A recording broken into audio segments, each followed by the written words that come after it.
এই দুর্ঘটনায় এখনও একজন নিখোঁজ রয়েছেন বলে জানিয়েছে ফায়ার সার্ভিস।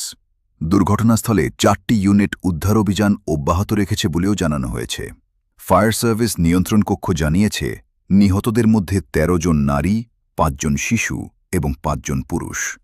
6 ঘণ্টারও বেশি সময় পর রাত 12:30টার দিকে বাসটিকে পদ্মা নদী থেকে টেনে পানির উপরে আনে উদ্ধারকারী জাহাজ হামজা। এদিকে দুর্ঘটনা কবলিত বাস থেকে উদ্ধার হওয়া ব্যক্তিদের পরিচয় শনাক্ত করা সম্ভব হয়েছে বলে জানিয়েছে রাজবাড়ী জেলা প্রশাসন।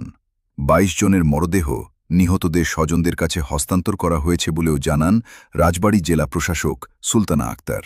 একজনের মরদেহ এখনও হাসপাতালে রয়েছে। দিনাজপুর থেকে তার স্বজনেরা রওনা দিয়েছেন, তারা এলেই মরদেহ বুঝিয়ে দেওয়া হবে। বিবিসি বাংলাকে বলেন তিনি।